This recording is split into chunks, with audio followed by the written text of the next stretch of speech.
Hello friends, तो कैसे हैं आप लोग। दोस्तों चलिए आज बात करते हैं कुछ क्वेश्चन की, देख लेते हैं ज्योग्राफी के 2009 के पेपर की। दोस्तों हम यहाँ बात करेंगे 2009 के ज्योग्राफी के पेपर की, और ध्यान दीजिएगा अगर आप गौर से इस पेपर को सुन लेते हैं तो ध्यान दीजिएगा आपसे हर वो क्वेश्चन सॉल्व हो जाएगा जो आपके एग्जाम में क्वेश्चन पूछा जाता है। तो चलिए बात करते हैं क्वेश्चन की। पहले क्वेश्चन की शुरुआत करते हैं दोस्तों। पहला क्वेश्चन है सलेम का संबंध किससे है, ध्यान दीजिएगा। पहला क्वेश्चन है सलेम का संबंध किससे है, सलेम किससे संबंधित है। तो ध्यान दीजिएगा सलेम तमिलनाडु का एक लौह इस्पात उत्पादन केंद्र है। ये भी क्वेश्चन एग्जाम में पूछा हुआ है का सलेम कहाँ स्थित है। तो ध्यान दीजिए सलेम तमिलनाडु में स्थित है। आपके एग्जाम में लोहा से संबंधित दो तीन क्वेश्चन आपसे मिल जाएंगे। पहला आपसे क्वेश्चन भी पूछ सकता है कि लोहा उत्पादन में भारत का वह कौन सा राज्य है जो प्रथम स्थान पे। तो ध्यान दीजिएगा लोहा उत्पादन में भारत का लोहा, इसका आंसर हो जाएगा। सलेम का संबंध किससे है, तो लोहा इस्पात उत्पादन से है। और सलेम क्या है, तो सलेम तमिलनाडु का एक लौह इस्पात उत्पादन केंद्र है जो तमिलनाडु राज्य में स्थित है। इस तरह से इसका आंसर ऑप्शन ए हो जाएगा। ध्यान दीजिएगा आपसे ये भी क्वेश्चन पूछा हुआ है कि लोहा के उत्पादन में, क्वेश्चन पूछा हुआ है कि लोहा के उत्पादन में भारत के किस राज्य को प्रथम स्थान प्राप्त है। तो ध्यान दीजिएगा भारत के उड़ीसा राज्य को। ये क्वेश्चन एग्जाम में पूछा हुआ है कि लोहा के उत्पादन में भारत के किस राज्य को प्रथम स्थान प्राप्त है। तो लोहा के उत्पादन में उड़ीसा राज्य को प्रथम स्थान प्राप्त है। ये क्वेश्चन एग्जाम में पूछा हुआ है। यहाँ तक कि लोहा से और क्या क्वेश्चन एग्जाम में पूछा हुआ है, ध्यान दीजिएगा आपसे लोहा से एग्जाम में क्वेश्चन पूछा हुआ है कि लोहे के कुल कितने प्रकार होते हैं, जिसमें से एक प्रकार के बारे में पूछा हुआ है। लोहे के, तो ध्यान दीजिएगा मुख्यतः 4 प्रकार होते हैं, ठीक है। लोहे का जो सबसे पहला प्रकार होता है उसका नाम है हेमाटाइट। ये क्वेश्चन एग्जाम में पूछा हुआ है कि हेमेटाइट किसका अयस्क है, हेमेटाइट। दूसरा है मैग्नेटाइट, दूसरा है मैग्नेटाइट। तीसरा है सीडेराइट या साइडेराइट, कोई दिक्कत नहीं है, सीडेराइट, ठीक है। और चौथा है हेमेटाइट, मैग्नेटाइट, सीडेराइट, लिमोनाइट। क्या है, लिमोनाइट। आपके एग्जाम में अब क्वेश्चन कैसे बना हुआ है ये आप ध्यान दीजिएगा। तो बाबू आपके एग्जाम में क्वेश्चन बना हुआ है हेमाटाइट किसका अयस्क है। तो ध्यान दीजिएगा हेमाटाइट लोहा का प्रकार है। जब हेमाटाइट लोहा का प्रकार है तो मतलब ये लोहा से संबंधित है। मैग्नेटाइट लोहा से संबंधित है, सीडेराइट भी लोहा से संबंधित है, और लिमोनाइट भी लोहा से संबंधित है। एग्जाम में इतने सारे क्वेश्चन आपसे एग्जाम में पूछा हुआ है। तो पहला क्वेश्चन था सलेम का संबंध किससे। तो ध्यान दीजिएगा सलेम का संबंध लोहा इस्पात उत्पादन से है जो तमिलनाडु राज्य में स्थित है। और लोहा के उत्पादन में प्रथम स्थान उड़ीसा का है, लेकिन भंडार की दृष्टि से कर्नाटक को भी इसमें एक महत्वपूर्ण उपलब्धि प्राप्त है। लोहे के मुख्यतः 4 प्रकार होते हैं। पहला है हेमाटाइट, दूसरा है मैग्नेटाइट, तीसरा है सीडेराइट, चौथा है लिमोनाइट। ये भी क्वेश्चन एग्जाम में आपसे बना हुआ है। अगर बात करते हैं तांबा के बारे में, ध्यान दीजिएगा वैसे इसका आंसर आपका तमिलनाडु होगा। ध्यान दीजिएगा जो लोहा इस्पात उद्योग से संबंधित है, ठीक है, इसका क्षेत्र सलेम से संबंधित है। अगर तांबा की दोस्तों बात करें तो तांबा के उत्पादन में मध्य प्रदेश को प्रथम स्थान प्राप्त है। क्या चीज, मध्य प्रदेश को प्रथम स्थान प्राप्त है तांबा के उत्पादन में। और मानव द्वारा सर्वप्रथम प्रयुक्त किया जाने वाला जो धातु है दोस्तों वो तांबा है। क्या है, तांबा है। और हड़प्पा सभ्यता के लोगों ने सर्वप्रथम तांबा धातु का प्रयोग किया था। तांबा टीना को मिलाया और कांसा बना दिया, इसलिए हड़प्पा सभ्यता को कांस्य युगीन सभ्यता के भी हम लोग नाम से जानते हैं। लेकिन ये आपका आज का जो पेपर है ये ज्योग्राफी का पेपर है। हम यहाँ पे गलती से हड़प्पा सभ्यता के बारे में बता दिए, कोई बात नहीं, हजम हो जाएगा, आपसे टेंशन नहीं लेना है। अगर पेट्रोलियम की बात करेंगे तो वर्ल्ड के हिसाब से एक क्वेश्चन बनता है कि पेट्रोलियम के भंडार की दृष्टि से वह कौन सा देश है जो जहां सबसे अधिक भंडार है, वो आपका सऊदी अरब है। यहाँ से क्वेश्चन बस यही पूछा हुआ है कि पेट्रोलियम उत्पादन में या पेट्रोलियम इनमें से किस देश में पेट्रोलियम का भंडार सबसे ज्यादा है, तो आपका सऊदी अरब है। ध्यान दीजिएगा। अगर सोना की बात करें दोस्तों तो तांबा में हो जाएगा मध्य प्रदेश, लोहा में उड़ीसा, और पेट्रोलियम में अगर वर्ल्ड की बात करें तो सऊदी अरब। लेकिन अगर भारत की बात करें तो पेट्रोलियम उत्पादन में या भारत का प्रमुख जो तेल क्षेत्र है वो आपका असम है। क्या है, असम है। यहाँ से क्वेश्चन बना हुआ है कि भारत का प्रमुख तेल क्षेत्र कौन है, असम है। और असम राज्य में ही आपका डिगबोई है। क्या है, डिगबोई है, नहरकटिया है और डिगबोई है और नहरकटिया है। ये क्वेश्चन एग्जाम में बना हुआ है कि डिगबोई कहाँ स्थित है, डिगबोई कहाँ स्थित है और नहरकटिया कहाँ स्थित है। ये क्वेश्चन एग्जाम में बना हुआ है। डिगबोई नहरकटिया कहाँ स्थित है, तो ये असम में है, भारत का प्रमुख तेल क्षेत्र है, ये ध्यान दीजिएगा। अगर गलती से आपसे पूछ दिया कि चाय के उत्पादन में प्रथम स्थान किस राज्य को प्राप्त है, खैर ये एग्जाम का बदनाम क्वेश्चन है, चाय के उत्पादन में प्रथम स्थान किस राज्य को प्राप्त है। तो ध्यान दीजिएगा चाय के उत्पादन में प्रथम स्थान असम को प्राप्त है। और चाय की मुख्यतः 2-3 किस्में पाई जाती है जो आपके एग्जाम में पूछा हुआ है, और असामिका और बोहिया है। क्या है, असामिका और बोहिया है। मतलब अगर चाय का प्रकार पूछ देगा आपसे एग्जाम में, तो चाय का प्रकार में पहला असामिका हो जाएगा और दूसरा बोहिया हो जाएगा। क्या हो जाएगा? बोहिया। इस चाय की दो किस्म है, ध्यान दीजिएगा।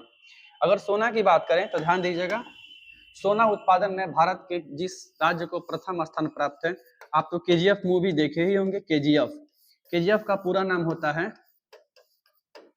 कोलार गोल्डफील्ड। क्या होता है? कोलार गोल्डफील्ड होता है। कोणार्क की खान, सोने की खान, वो आपका स्थित है कर्नाटक में, और सोना उत्पादन में सबसे प्रथम स्थान इसी राज्य को प्राप्त है। इस तरह से आपका क्वेश्चन का इतना सारा एक्सप्लेनेशन हो जाएगा। कहने का मतलब ये था कि आप एक क्वेश्चन को सॉल्व करते समय 3-4 क्वेश्चन को ध्यान में रखिए, आपसे हर एक क्वेश्चन बन जाएगा जो आपके एग्जाम में टच होता है। और हर बार ऐसा ही क्वेश्चन एग्जाम में आता है जो आप हल्का फुल्का हल्के में लेते हैं, फिर आप भूल जाते हैं और वो क्वेश्चन आपको एग्जाम में दिख जाता है। ध्यान दीजिएगा। तो पहला आंसर ये हो जाएगा। अगला क्वेश्चन देखते हैं। आपका अगला क्वेश्चन देख लीजिए। अगला क्वेश्चन है, हुबली किस राज्य में है? हुबली के बारे में बात कर रहे हैं, हुबली। ध्यान दीजिएगा, पहले भारत का सबसे लंबा रेलवे प्लेटफॉर्म गोरखपुर हुआ करता था, लेकिन वर्तमान में कर्नाटक के हुबली में सिद्धरुद्रा स्वामी रेलवे प्लेटफॉर्म है। भारत का सबसे लंबा रेलवे प्लेटफॉर्म है। और हुबली इस तरह से कहाँ पे स्थित है? कर्नाटक में। ध्यान दीजिएगा, हुबली कहाँ स्थित है? कर्नाटक में। ये उसी राज्य की बात हो रही है जो कॉफी में प्रथम स्थान रखता है, कॉफी में भी। ठीक है, अगर आपसे गलती से कॉफी के उत्पादन में प्रथम स्थान किस राज्य को प्राप्त है, ये क्वेश्चन पूछ दे तो ध्यान दीजिएगा, कॉफी के उत्पादन में प्रथम स्थान कर्नाटक राज्य को प्राप्त है। और क से कॉफी, क से कर्नाटक। और कॉफी की भी कुल 3 किस्में पाई जाती हैं। एक का नाम है अरेबिका। क्या नाम है? अरेबिका। एक का नाम है अरेबिका, एक का नाम है लिबेरिका। अगर एग्जाम में ये क्वेश्चन नहीं पूछेगा, समझे एग्जाम की कोई वैल्यू नहीं है, क्योंकि ये क्वेश्चन एग्जाम में 2024 में पूछ दिया है। अरेबिका, लिबेरिका, रोबेस्टा, ये कॉफी की 3 किस्में हैं। ठीक है, ये आपको ध्यान में रखना होगा। अरेबिका किसकी किस्म है? तो दोस्तों अरेबिका कॉफी की किस्म है, लिबेरिका कॉफी की किस्म है, और रोबिस्टा भी कॉफी की किस्म है। ये आपके एग्जाम में क्वेश्चन पूछा हुआ है, ध्यान दीजिएगा। और कॉफी के उत्पादन में प्रथम स्थान किसको प्राप्त है? कर्नाटक को। ठीक है, रही बात आंध्र प्रदेश और गुजरात के बारे में, तो आंध्र प्रदेश के बारे में उतना क्वेश्चन नहीं पूछा हुआ, लेकिन आपसे क्वेश्चन ये पूछ देगा कि वर्तमान में आंध्र प्रदेश की राजधानी कहाँ कर दी गई है। ये तो लॉजिकल क्वेश्चन आपसे पूछेगा। वर्तमान के मुद्दे को भी पॉलिटिकल साइंस में ऐड कर लिया जाता है, लेकिन ज्योग्राफी में भी ये क्वेश्चन पहले से चला आ रहा है, क्योंकि 2 जून 2014 को, ध्यान दीजिएगा, 2 जून 2014 को, ठीक है, 2 जून 2014 को, ठीक है, क्या किया गया? तेलंगाना, भारत का 29वां राज्य तेलंगाना बनाया गया। ठीक है, भारत का 29वां राज्य तेलंगाना बनाया गया। और वर्तमान में अभी आंध्र प्रदेश और तेलंगाना की अलग अलग राजधानी है। तेलंगाना की राजधानी हैदराबाद है। अगर इन दोनों में से एक क्वेश्चन नहीं आ जाएगा, समझिए एग्जाम की भी कोई वैल्यू नहीं रह जाएगी, क्योंकि ये क्वेश्चन तत्काल का मुद्दा भी अब पहले से भी चलता आ रहा है। मतलब 2 जून 2014 को तेलंगाना भारत का 29वां राज्य बना। ये आपसे क्वेश्चन एग्जाम में बनेगा। ठीक है, और एक मिनट, वीडियो देख रहे थे, कैसा वीडियो आ रहा है? ठीक है, और तेलंगाना की वर्तमान में दोस्तों जो राजधानी है वो हैदराबाद है। क्या है? हैदराबाद है। तेलंगाना की वर्तमान में जो राजधानी है वो हैदराबाद है। और अ से आंध्र प्रदेश, अ से अमरावती, आंध्र प्रदेश की वर्तमान में राजधानी अमरावती कर दी गई है। ये क्वेश्चन एग्जाम में हुबहू पूछेगा कि अमरावती किस देश की राज्य की राजधानी है, तो अमरावती आंध्र प्रदेश की राजधानी है। ये क्वेश्चन एग्जाम में पूछा है। ये तो खैर ये वाला क्वेश्चन पूछ दिया है हर बार, लेकिन आपसे ये क्वेश्चन एग्जाम में पूछेगा, ध्यान दीजिएगा। ठीक है, चलिए आगे देखते हैं। अगर गुजरात राज्य के बारे में बात करें तो ध्यान दीजिएगा, कपास के उत्पादन में, कपास के उत्पादन में गुजरात राज्य को प्रथम स्थान प्राप्त है। ये क्वेश्चन भी एग्जाम में पूछा हुआ है। मतलब ध्यान दीजिए, हम बार बार क्यों बोल रहे हैं एग्जाम में क्वेश्चन पूछा हुआ है। देखिए एग्जाम हिस्ट्री, ज्योग्राफी, अब ये कोई साइंस का सब्जेक्ट नहीं है। पहली बात, ज्योग्राफी, हिस्ट्री, पॉलिटिकल साइंस का सब्जेक्ट नहीं है। अगर साइंस का सब्जेक्ट होता तो हर साल एक्सपेरिमेंट नया नया करके वो लोग क्वेश्चन पूछता है, तो आपसे क्वेश्चन नहीं बनता है। लेकिन ये हिस्ट्री ज्योग्राफी, खासकर हिस्ट्री ज्योग्राफी में पॉलिटिकल वही पूछता है, हिस्ट्री ज्योग्राफी और पॉलिटिकल में जो पहले पूछ दिया चुका है।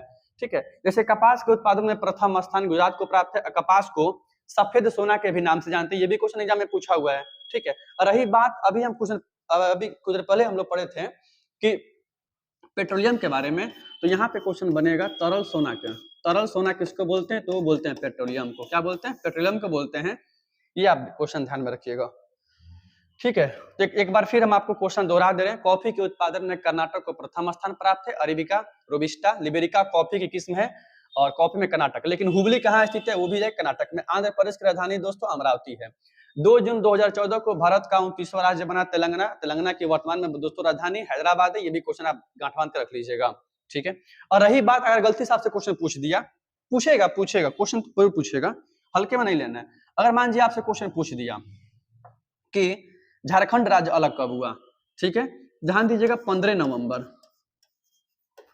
नवंबर सन 2000 को, सन 2000 को बिहार से अलग होकर, ये क्वेश्चन एग्जाम में खैर पूछ देगा, नहीं पूछा मतलब पूछा भी हमको इतना याद नहीं आ रहा है, बिहार से अलग होकर झारखंड राज्य कब बना, झारखंड राज्य कब बना, तो 15 नवंबर सन 2000 को भारत का 28वां राज्य झारखंड बना था, बिहार से अलग होकर, ये क्वेश्चन आप भी याद रखिएगा।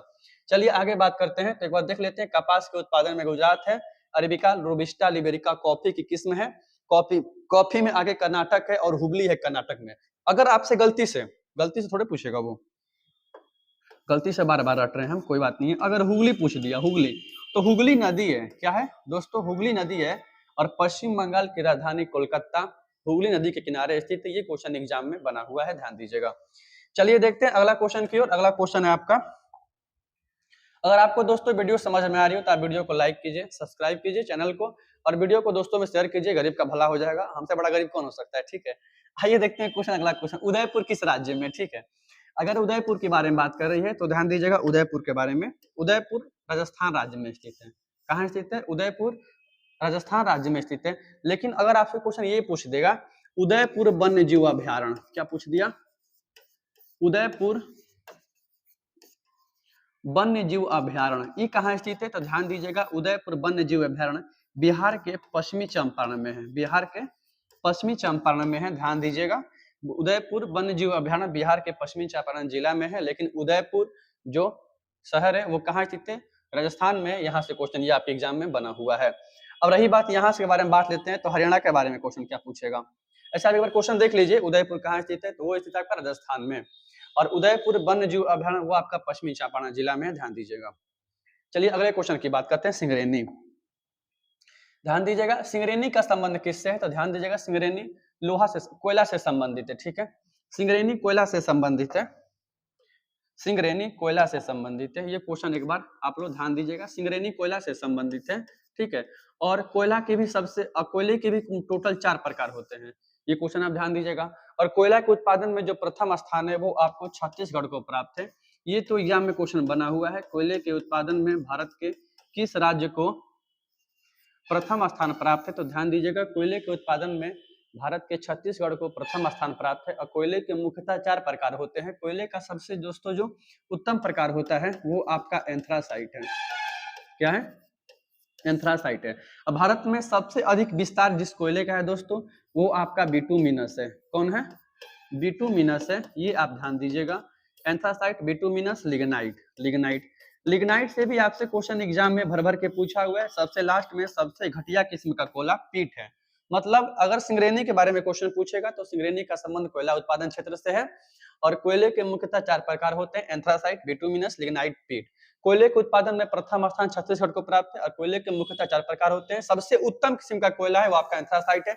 और लेकिन अगर गलती से आपसे क्वेश्चन घुमा के पूछ दिया, पहले जैसा एग्जाम नहीं हो रहा है, थोड़ा सा आप लोग भी तैयार रहिएगा, ठीक है।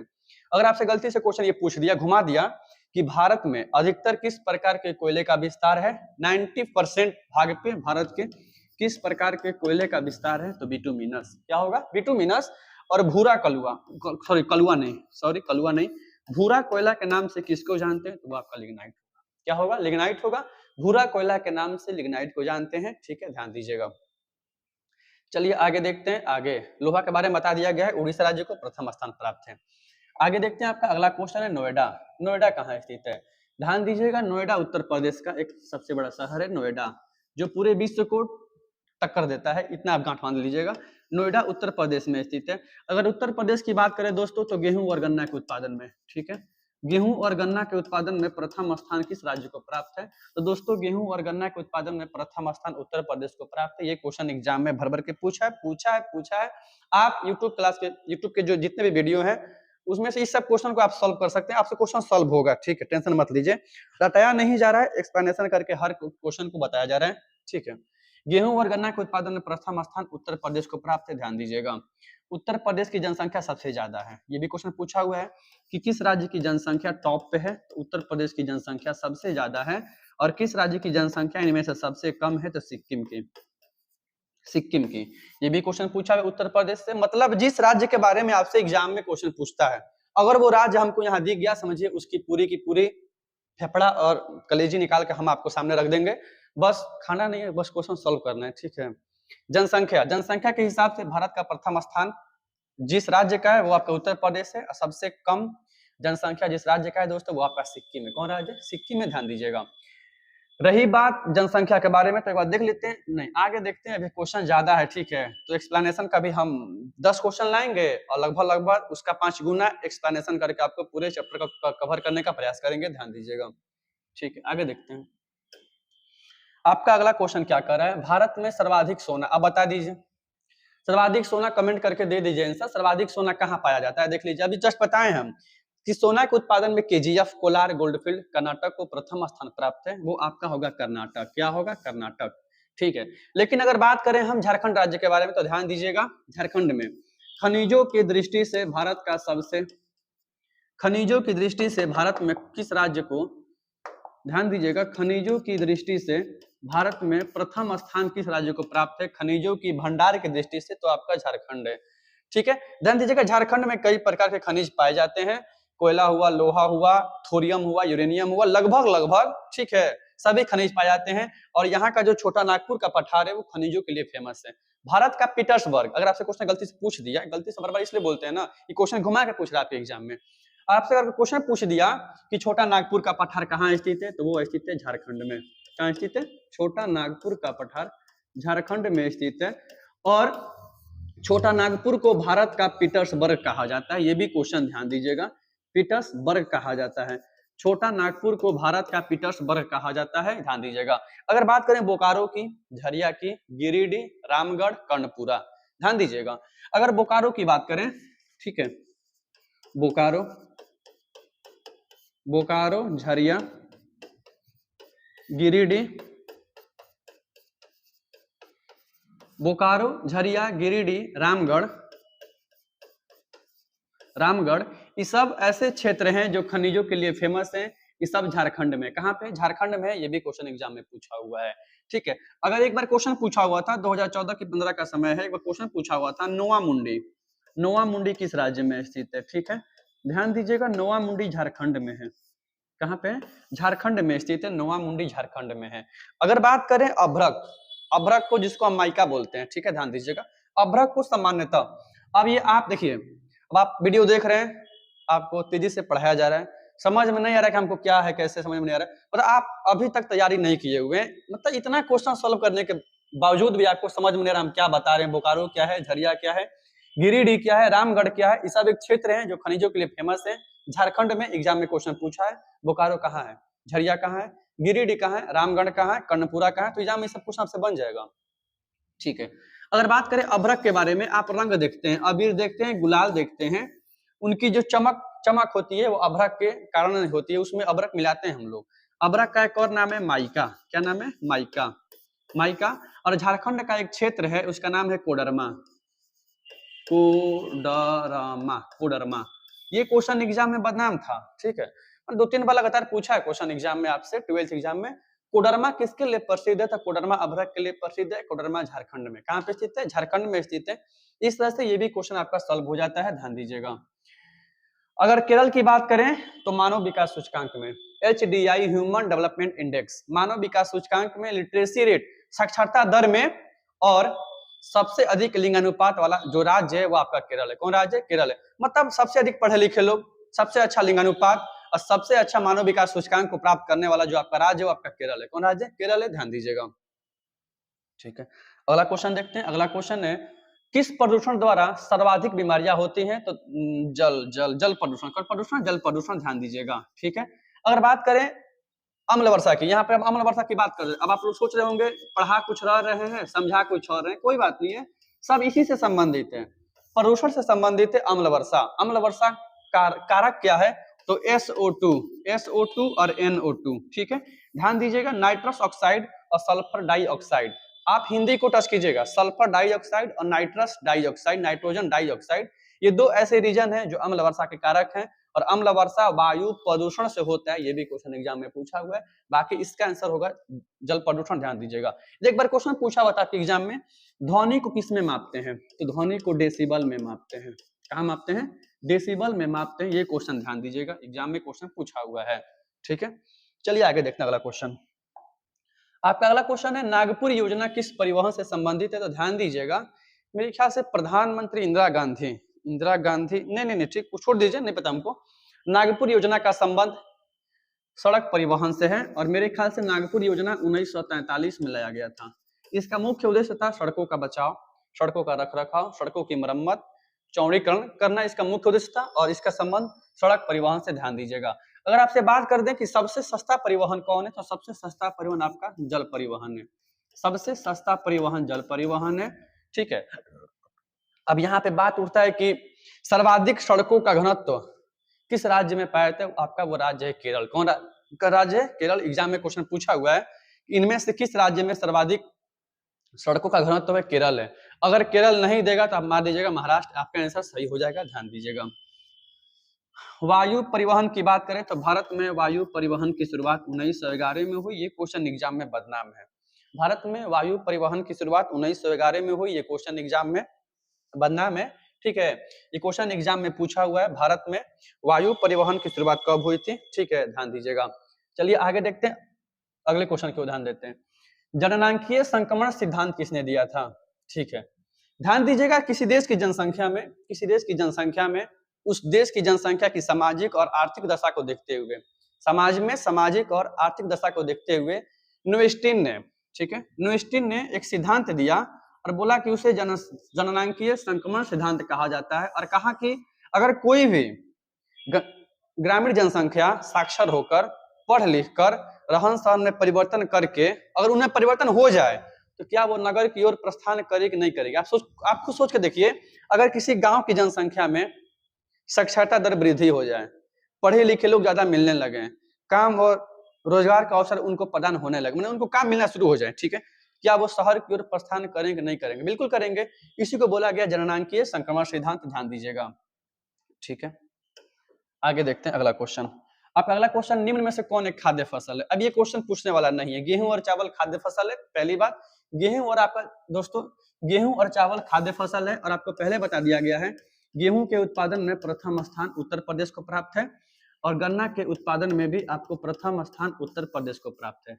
रही बात चावल के बारे में, तो ध्यान दीजिएगा, चावल के उत्पादन में, चावल प्लस जूट के उत्पादन में प्रथम स्थान पश्चिम बंगाल को प्राप्त है, ये क्वेश्चन एग्जाम में पूछा हुआ है। चावल और जूट के उत्पादन में प्रथम स्थान पश्चिम बंगाल को प्राप्त है, ध्यान दीजिएगा, ठीक है। अब देखिए चावल के कुल कितने किस्म हैं जो आपके एग्जाम में पूछा हुआ है, तो ध्यान दीजिए, चावल की पश्चिम बंगाल में लगभग 3 किस्म उगाई जाती है। चावल की पश्चिम बंगाल में लगभग 3 किस्म, एक का नाम है अमन, एक का नाम है ओस, और एक का नाम है बोरो, ठीक है। चावल की 3 किस्में हैं जो आपको वेस्ट बंगाल में उगाई जाती है, लगभग सालों भर वेस्ट बंगाल में चावल की खेती होती है, ध्यान दीजिएगा, ठीक है। चावल और जूट में पश्चिम बंगाल है, जूट को बोलते हैं स्वर्णिम रेशा, क्या बोलते हैं, स्वर्णिम रेशा, एग्जाम में क्वेश्चन पूछा हुआ है। गन्ना की बात करें तो गेहूं और गन्ना में यूपी आ गए, कॉफी में कर्नाटक है। कॉफी में क्या है दोस्तों, कॉफी में कर्नाटक है, आपको बता दिया गया है, कॉफी में कर्नाटक है, तो अरेबिका, रोबिस्टा, लिबेरिका कॉफी की किस्म है, ध्यान दीजिएगा। अब आगे देखते हैं अगला क्वेश्चन क्या कर रहा है। जितने भी जैसे एक क्वेश्चन आपसे पूछा हुआ था एग्जाम में, सोयाबीन में कौन आ गया, ठीक है। एक बार क्वेश्चन पूछा हुआ था एग्जाम में कि सोयाबीन के उत्पादन में प्रथम स्थान किस राज्य को प्राप्त है, तो मध्य प्रदेश। कौन प्रदेश, मध्य प्रदेश, एग्जाम में क्वेश्चन बना हुआ है, ध्यान दीजिएगा। आपका अगला क्वेश्चन है, इनमें से कौन सा भूमि उपयोग संवर्ग में नहीं है, मैदानी भूमि। मैदानी भूमि उपयोग संवर्ग में नहीं है, ध्यान दीजिएगा, एग्जाम में क्वेश्चन पूछा हुआ है। अगर आंसर ये नहीं देगा, ध्यान दीजिएगा, आपको सीमांत भूमि देगा। भूमि उपयोग संवर्ग को टोटल 8 या 9 भागों में रखा गया है। उन 8 या 9 भागों में, कभी कभी भूल जाते हैं यार, बादाम खाना पड़ेगा लग रहा है हमको। उन 8 या 9 भागों में सीमांत भूमि नहीं है, ठीक है। खैर ये सब क्वेश्चन पुराना हो गया, सीमांत भूमि वाला क्वेश्चन नया क्वेश्चन है जो एग्जाम में आजकल टच हो रहा है, ठीक है। तो जो क्वेश्चन एग्जाम में टच हो रहा है उसी को आप टच कीजिएगा, जो पुराने धर्रे के क्वेश्चन है उसको अब उसकी लेवल नहीं रह गई आपके एग्जाम में पूछने की, औकात नहीं बनता उसका पूछने का। मतलब अगर आपसे क्वेश्चन ये, तो खैर अब नहीं पूछेगा, आपसे क्वेश्चन ये जरूर पूछा हुआ है, इनमें से कौन सा भूमि उपयोग संवर्ग में नहीं है, सीमांत भूमि। कौन भूमि, सीमांत भूमि, एग्जाम में क्वेश्चन पूछा हुआ है, ध्यान दीजिएगा। आपका अगला क्वेश्चन है गोंडवाना कोयला समूह, ध्यान दीजिएगा। गलती हो गया, पहले हमको गोंडवाना कोयला समूह के बारे में चर्चा करनी चाहिए थी पहले ही, तो ध्यान दीजिएगा गोंडवाना कोयला समूह, ठीक है। गोंडवाना कोयला समूह झारखंड राज्य में पाया जाता है, ठीक है, जहां कोयले की लगभग अधिक भंडार पाया जाता है झारखंड राज्य में। और गोंडवाना भारतीय जो भारतीय महाद्वीप है, जो हमारा भारतीय महाद्वीप है, ठीक है, वो साउथ की ओर गोंडवाना लैंड से जुड़ा हुआ है और गोंडवाना लैंड भारतीय उपमहाद्वीप का एक हिस्सा है। और लेकिन गोंडवाना कोयला समूह झारखंड में है। और ये भी क्वेश्चन आपसे एग्जाम में पूछा हुआ है, गोंडवाना क्षेत्र किसके लिए प्रसिद्ध है? तो कोयला के लिए प्रसिद्ध है। किसके लिए प्रसिद्ध है? कोयला के लिए प्रसिद्ध है। अगर मेघालय की बात करें तो मेघालय के बारे में कोई क्वेश्चन नहीं पूछा है, त्रिपुरा के बारे में कोई क्वेश्चन नहीं पूछा है। मेघालय की राजधानी आपको दिमाग में रख लेना है, ठीक है। आपसे एग्जाम में क्वेश्चन राजधानी के बारे में भी पूछा हुआ है, ध्यान दीजिएगा। अगला क्वेश्चन है चाय का उत्पादन। अब हमको नहीं चाय, च से चीन, ध्यान दीजिएगा। चाय के उत्पादन में प्रथम स्थान चीन को प्राप्त है, ध्यान दीजिएगा, चाय के उत्पादन में, ठीक है। और चाय के उत्पादन में और अभ्रक के उत्पादन में, अभ्रक दूध के तो खैर भारत वो तो अपना आगे है। हाँ, यहाँ चाय का चीन होगा, कोई दिक्कत नहीं है, चाय में चीन आगे है, चाय में चीन आगे, चीन में चाय आगे, चाय में चीन आगे, ठीक है। आगे देखते हैं अगला क्वेश्चन आपका। अगला क्वेश्चन है मध्य पूर्व रेलवे का मुख्यालय कहाँ स्थित है? मध्य पूर्व रेलवे का मुख्यालय, पूर्व मध्य रेलवे का मुख्यालय था, उल्टा कर दिया क्वेश्चन, गलती हो गया है। पूर्व मध्य रेलवे का मुख्यालय आपका हाजीपुर में है, ध्यान दीजिएगा। और वर्तमान में रेलवे के कुल 19 जोन है, ये क्वेश्चन एग्जाम में पूछा हुआ है। वर्तमान में रेलवे को कुल कितने जोन में बांटा गया है दोस्तों? तो वर्तमान में रेलवे को कुल 19 जोन में बांटा गया है। लेकिन अगर बात करें भारत में रेलवे की शुरुआत कब हुई थी, तो ध्यान दीजिएगा, भारत में रेलवे की शुरुआत 16 अप्रैल 1853 को हुआ था। भारत में रेलवे की शुरुआत 16 अप्रैल 1853 को लॉर्ड डलहौजी के शासनकाल में शुरू किया गया था। इसीलिए लॉर्ड डलहौजी को रेलवे का जनक कहा जाता है। ये वही लॉर्ड डलहौजी था जिसने हड़प नीति को अपनाया था। डॉक्ट्रिन ऑफ लैप्स अर्थात अपहरण की नीति, हड़प नीति को अपनाया था। और इसका शिकार होने वाला जो प्रथम राजा था उसका नाम था सतारा। क्या नाम था? सतारा। मतलब लॉर्ड डलहौजी की हड़प नीति को स्वीकार करने वाला अर्थात शिकार होने वाला जो प्रथम राजा था उसका नाम था सतारा। और लॉर्ड डलहौजी के शासनकाल में ही भारत में रेलवे की शुरुआत हुई थी, ये भी आप गांठ मान लीजिएगा, ठीक है। 19 मंडल में बांटा गया है। सबसे पहले शुरू हुआ था मुंबई से थाने के बीच में, मुंबई से थाने के बीच में ये रेलवे लाइन, ये रेलगाड़ी चलाई गई थी। टोटल 24 मील की दूरी तय की हुई थी, ध्यान दीजिएगा, 24 मील की दूरी तय की थी, ध्यान दीजिएगा। कौन सा आयु वर्ग कार्यशील जनसंख्या को बताता है? ध्यान दीजिएगा। देखिए, कार्यशील, कार्य के आधार पर, कार्य करने के आधार पर, एक्टिविटी को देखते हुए जनसंख्या को 3 वर्गों में रखा गया है। एक का नाम है, ठीक है, 0 से 15 वर्ष की जनसंख्या है, इसको बोलते हैं जो आयु वर्ग, जो छोटे मतलब 15 वर्ष की आयु तक छोटे बच्चों वाली जो जनसंख्या है उसको बोलते हैं। एक का है 15 से 59 वर्ग, 15 से 59 वर्ग को बोलते हैं कार्यशील जनसंख्या। और कार्यशील जनसंख्या का देश के आर्थिक विकास में सबसे बड़ा महत्व, जैसे हम हो गए, हमारी जनसंख्या, हमारी जो एज है 15 प्लस है, 13 प्लस, 15 में 16 नहीं है, ठीक है, 15 प्लस ऊपर के हैं हम, ठीक है। तो हमारा जो मतलब देश के विकास में योगदान सबसे ज्यादा है, ठीक है। और जो इसके बाद जितने बच गए, ठीक है, 60 वर्ष प्लस, वो इन पे आधारित होते हैं। मतलब अगर हम काम करें, हम कमाएं, हमारे माता पिता हम पे आश्रित हैं, ठीक है। मतलब सबसे ऊपर की जनसंख्या और सबसे नीचे की जनसंख्या कार्यशील जनसंख्या पर आधारित होती है। 15 से 59 वर्ग, कौन वर्ष? 15 से 59 वर्ग, ध्यान दीजिएगा। अगला क्वेश्चन देखते हैं। आपका अगला क्वेश्चन है पर्वतीय भागों में। आज हम, मेरे ख्याल से आज हम ऑफलाइन बैच में ये क्वेश्चन पढ़ा रहे थे, ठीक है, कि सड़क, नदी और नहर के किनारे, सड़क, नदी और नहर के किनारे कौन सी बस्ती पाई जाती है? तो ध्यान दीजिएगा, सड़क, नहर और नदी के किनारे रेखीय बस्ती पाई जाती है। ये क्वेश्चन आज हम पढ़ा रहे थे, रेखीय बस्ती पाई जाती है, रेखीय बस्ती पाई जाती है। लेकिन यहाँ पूछ रहा है पर्वतों पर कौन सी बस्ती पाई जाती है, ठीक है। तो वो आपका होगा सीढ़ी नुमा। क्या होगा? सीढ़ी नुमा होगा। लेकिन आपके एग्जाम में ये सब क्वेश्चन नया है, ठीक है। सीढ़ीनुमा बस्ती पर्वतों पर नया क्वेश्चन है। सड़क, नदी और नहर के किनारे कौन बस्ती, तो रेखीय बस्ती। ये क्वेश्चन नया है आपके लिए एग्जाम में, ध्यान दीजिएगा। अगला क्वेश्चन है, निम्न में से कौन सघन जनसंख्या का क्षेत्र है, ध्यान दीजिएगा। अगर दक्षिण पूर्व एशिया, ठीक है। आइए देखते हैं मैप पर, आपको हम मैप दिखा दे रहे हैं, ठीक है। एक बार मैप देख लीजिए आप लोग, ध्यान दीजिएगा। अगर जनसंख्या की बात करें, अगर आपको मैप दिख रहा होगा, मेरे ख्याल से दिख ही रहा होगा, अमृत राणा थोड़ी है आप लोग, दिख रहा होगा। अगर छोटा सा मैप आपको दिख रहा होगा तो समझिएगा ये आपका पूर्वी हिस्सा है, सॉरी ये उत्तर का हिस्सा है, ठीक है। अगर मैप की बात करते हैं, ये आपका पश्चिम का हिस्सा है, ये आपका पश्चिम का हिस्सा है, ये आपका उत्तर का हिस्सा है, ये आपका दक्षिण का हिस्सा है, अगर वर्ल्ड की बात कर रहे हैं हम, ठीक है। और ये आपका पूरब का हिस्सा है, पूरब का हिस्सा है। ध्यान दीजिएगा, भारत चीन, यहाँ भारत है, यहाँ अफगानिस्तान है, पाकिस्तान है, नेपाल है, चीन है, भूटान है, ऑस्ट्रेलिया है, इंडोनेशिया है, मलेशिया है, बांग्लादेश है। मतलब श्रीलंका, ऐसे देश हैं ये जहाँ जनसंख्या पर्याप्त है, जहाँ जनसंख्या सघन है। तो सोचिए आप खुद एक बार लॉजिकल, आप मतलब लॉजिक लगा लीजिए। अगर इसको हम ऐसे कर देते हैं तो ये वाला जो आपका ये वाला क्षेत्र है, क्या वो दक्षिण पूर्व नहीं हो जाएगा? तो वही क्वेश्चन आपसे वहां पूछ रहा है कि इनमें से कौन सा सघन जनसंख्या वाला क्षेत्र है, तो दक्षिण पूर्व एशिया। अगर सबसे कम पूछेगा तो यहाँ हो जाएगा 6 महीने का दिन, 6 महीने का रात, यहाँ पर खाली बर्फ पिघला होता है, खाली बर्फ होता है। पेंगुइन और पोलर बियर यहाँ रहते हैं। ध्रुवीय प्रदेश क्या हो जाएगा? ध्रुवीय प्रदेश। अगर आपसे एग्जाम में क्वेश्चन क्या पूछेगा, ऐसे पूछेगा, सघन जनसंख्या का प्रतिनिधित्व कौन करता है? तो ध्यान दीजिएगा, सघन जनसंख्या का आपका प्रतिनिधित्व करता है दक्षिण पूर्व एशिया, और विरल जनसंख्या का प्रतिनिधित्व करता है कौन? ध्रुवीय प्रदेश। दो ही क्वेश्चन एग्जाम में पूछेगा आपसे, विरल जनसंख्या का प्रतिनिधित्व कौन करता है? ध्रुवीय प्रदेश। और सघन जनसंख्या का प्रतिनिधित्व कौन करता है? दक्षिण पूर्व एशिया। ध्यान दीजिएगा, ठीक है।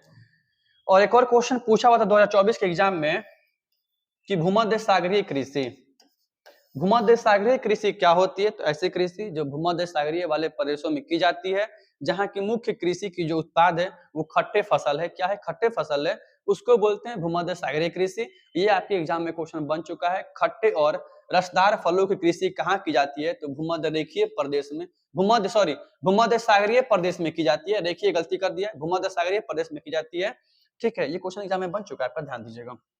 अगला क्वेश्चन की ध्यान देते हैं, सीवेज नहर। अब देखिए, सीवेज नहर के बारे में बात कर लेते हैं, तो देख लीजिएगा सीवेज नहर, ठीक है। सीवेज नहर काहला लिख रहे हैं बाप पगला कहीं का। सीवेज नहर की बात करें तो सीवेज नहर का निर्माण 1869 में हुआ था। सीवेज नहर उत्तर में प्लस दक्षिण में क्या करता है? सीवेज नहर उत्तर में पोर्ट साइड को, सीवेज नहर उत्तर में पोर्ट साइड को दक्षिण में सीवेज पोर्ट से जोड़ता है, सीवेज पोर्ट से जोड़ता है। अर्थात सीवेज नहर भूमध्य सागर को, ठीक है, लाल सागर से जोड़ता है। ध्यान दीजिएगा, लाल सागर से जोड़ता है। और सीवेज नहर की दोस्तों कुल लंबाई 160 किलोमीटर है, और इस पर वर्तमान में मिस्र देश का अधिकार है। इतने सारे क्वेश्चन आपके एग्जाम में बन चुके हैं, बनना तय है, अब बनेंगे। जैसे मेरे करण अर्जुन आए थे, वो भी ये भी आएगा, टेंशन नहीं लेना है। मेरे करण अर्जुन भी आए थे मूवी में, ये भी लौट के आएंगे क्वेश्चन। तो सीवेज नहर की निर्माण कब हुआ था? 1869 में। क्या हुआ? अरे पगला, कोई बात नहीं है, कोई बात नहीं, देख लेते हैं। आपसे क्वेश्चन पूछा हुआ है सीवेज नहर का निर्माण कब हुआ था? 1869 में। सीवेज नहर भूमध्य सागर को दोस्तों जोड़ता है लाल सागर से, और सीवेज नहर की कुल लंबाई 160 किलोमीटर है। ये सब क्वेश्चन गोल्डन क्वेश्चन है। सीवेज नहर हुआ, पनामा नहर हुआ, किल नहर हुआ। किल नहर के बारे में आपसे क्वेश्चन पूछा हुआ था कि सबसे व्यस्त नहर कौन है? तो किल नहर है। सबसे व्यस्त नहर कौन है? किल नहर है। ध्यान दीजिएगा, सबसे व्यस्त नहर किल नहर है। पोलियो मार दिया गया था इसको, कोई बात नहीं है, गलती से पोलियो मार दिया था। तो एक बार बता दीजिए सीवेज नहर के बारे में, पोलियो नहीं मारेगा बेचारे को, ठीक है। सीवेज नहर कुल लंबाई 160 किलोमीटर है, भूमध्य सागर को लाल सागर से जोड़ता है। गलती से पूछ दिया अगर, सीवेज नहर दक्षिण में उत्तर में पोर्ट सईद को दक्षिण में किससे जोड़ता है? स्वेज पोर्ट से जोड़ता है। लंबाई 160 किलोमीटर है। ठीक है, आइए देखते हैं अगला क्वेश्चन। क्या नंबर क्वेश्चन था इसमें?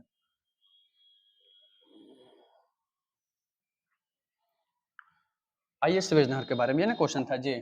ठीक है, तो स्वेज नहर जोड़ती है किसको किससे दोस्तों? तो स्वेज नहर भूमध्य सागर को लाल सागर से जोड़ती है।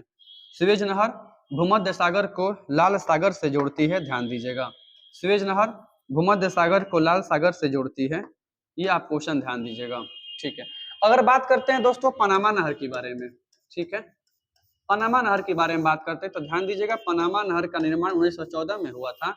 अब पनामा नहर पर वर्तमान में पनामा देश का अधिकार है। ये आपका क्वेश्चन सब बना हुआ है।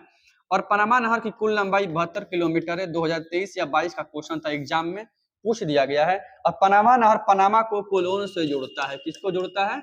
पनामा नहर पनामा को कोलोन से जोड़ता है। इतने सारे क्वेश्चन एग्जाम में पूछ दिया जा चुका है। अर्थात पनामा नहर अटलांटिक महासागर को प्रशांत महासागर से जोड़ता है, अगर पनामा की बात करें तब। लेकिन ध्यान दीजिएगा, यहाँ पे आपसे क्वेश्चन क्या बन रहा है? स्वेज नहर जोड़ता है भूमध्य सागर को लाल सागर से, लेकिन हम यहाँ बात करें पनामा नहर के बारे में, तो पनामा नहर जोड़ता है अटलांटिक को प्रशांत से, अटलांटिक को प्रशांत से। और विश्व की सबसे व्यस्त नहर है किल नहर। कौन नहर है? किल नहर है। आपको उसको भी गांठ बांध लीजिएगा। अगला क्वेश्चन देखते हैं, विश्व व्यापार संगठन का मुख्यालय कहाँ स्थित है? चलिए देखते हैं WTO के बारे में, ध्यान दीजिएगा। WTO, टेंशन नहीं लेना है, हम एक वीडियो आपको अपलोड किया जाएगा संगठन के बारे में और उसका मुख्यालय और उसकी स्थापना कब हुआ था, उसमें किसने देश शामिल है। अगर ये क्वेश्चन आपसे मतलब याद हो गया, समझिए आपसे कम से कम 3-4 क्वेश्चन आपसे सॉल्व हो जाएगा। ऑब्जेक्टिव की बात करें, सब्जेक्टिव तो कुछ नहीं है, धुआं धुआं हो जाएगा। ठीक है, WTO की बात हो रही है, WTO वर्ल्ड ट्रेड ऑर्गेनाइजेशन। ध्यान दीजिएगा, WTO का पहले नाम गेट था। क्या था? GATT। अब पूछेगा ये हम क्यों बता रहे हैं, तो आपके एग्जाम में क्वेश्चन पूछा जा चुका है। विश्व व्यापार संगठन का पूर्ववर्ती नाम क्या था? तो विश्व व्यापार संगठन का पूर्ववर्ती नाम WTO का पहले नाम GATT था। गेट की स्थापना 1947-48 में हुआ था। ठीक है, और गेट बाद में जाके 1 जनवरी 1995 को, बाद में जाकर 1 जनवरी 1995 को इसी गेट के स्थान पर वर्ल्ड ट्रेड ऑर्गेनाइजेशन की स्थापना हो गई। वर्तमान में इसमें टोटल 166 देश हैं। कितने देश हैं? 166 देश हैं।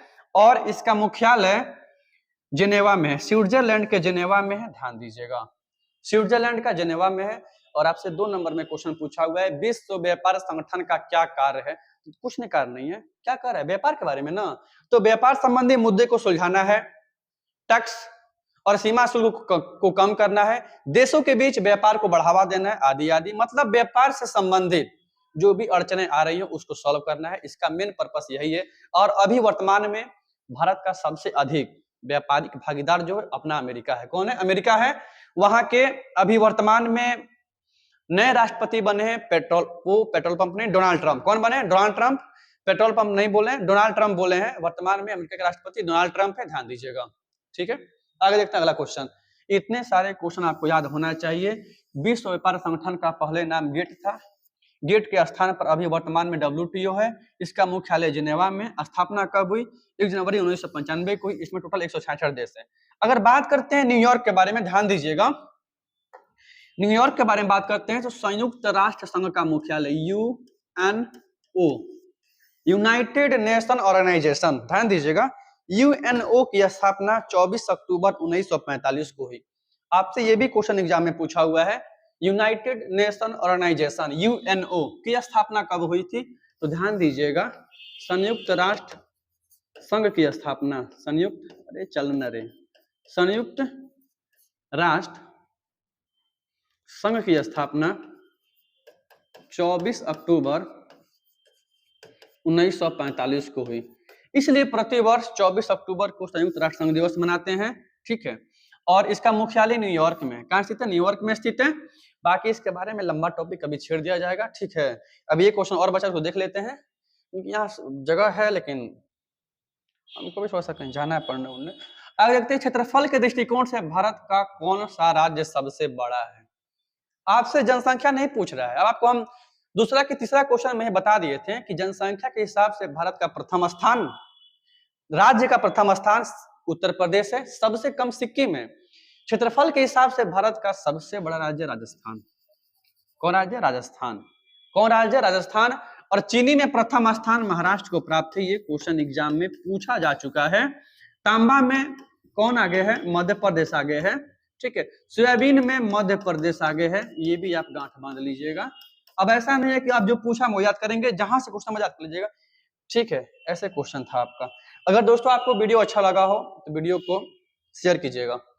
दोस्तों में शेयर करना है, वीडियो को लाइक करना है, चैनल को सब्सक्राइब करना है, कुछ नहीं करना है, गरीब का भला हो जाए इसलिए सब करना है। ठीक है, जय हिंद जय भारत।